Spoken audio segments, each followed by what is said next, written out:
आज हमारी नई सरकार का गठन होने के बाद पहली कैबिनेट की आज मंत्रिमंडल की आज पहली बैठक हुई और जैसा कि 12 फरवरी 2022 को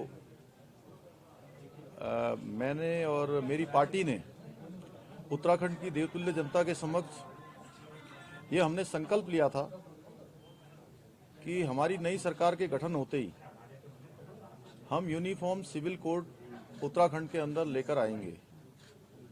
और उसके पीछे हमने कहा था कि हमारा राज्य हिमालय का राज्य है, गंगा का राज्य है, अध्यात्म और धार्मिक केंद्र बिंदु हमारा राज्य है।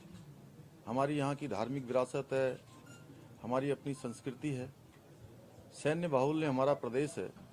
प्रत्येक परिवार से कोई न कोई सेना में है, किसी के घर का बेटा है, किसी की बेटी है, किसी का चाचा है, किसी के पिता हैं। वो हिंदुस्तान के किसी न किसी कोने में सेना में जाकर या अर्धसैनिक बलों में, सेना में या अन्य किसी फोर्सों में जाकर अपनी सेवाएं देश को दे रहे हैं। वहीं हमारा राज्य दो अंतर्राष्ट्रीय सीमाओं से भी लगा हुआ है।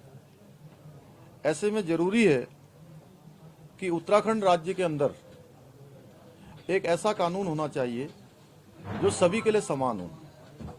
और हमने उत्तराखंड की देवतुल्य जनता के समक्ष ये संकल्प लिया था कि हमारी सरकार के गठन होते ही हम इसे लागू करने की दिशा में कदम बढ़ाएंगे और एक स्टेक होल्डर्स, विधि विशेषज्ञ और समाज के क्षेत्र में जिनका बड़ा अनुभव है, विभिन्न क्षेत्रों में जिन्होंने काम किया है, उन सभी को मिलाकर एक कमेटी का हम गठन करेंगे, एक उच्च स्तरीय कमेटी बनाएंगे। वो कमेटी यूनिफॉर्म सिविल कोड का ड्राफ्ट तैयार करेगी और हमारी सरकार उसको लागू करेगी।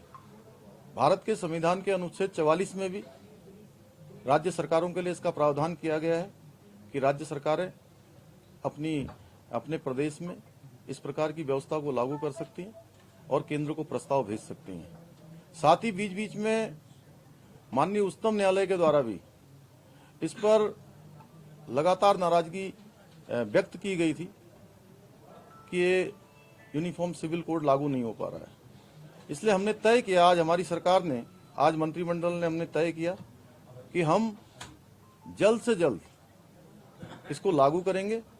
और आज मंत्रिमंडल ने हमने सर्वसम्मति से प्रस्ताव ये पारित कर दिया है कि इसका ड्राफ्ट करने के लिए जल्दी ही हम कमेटी का गठन कर देंगे और उत्तराखंड के अंदर ये लागू होगा। उत्तराखंड हिंदुस्तान का पहला राज्य होगा। इससे पहले वैसे गोवा में लागू हो चुका है और हम इसको यहाँ से लागू करेंगे।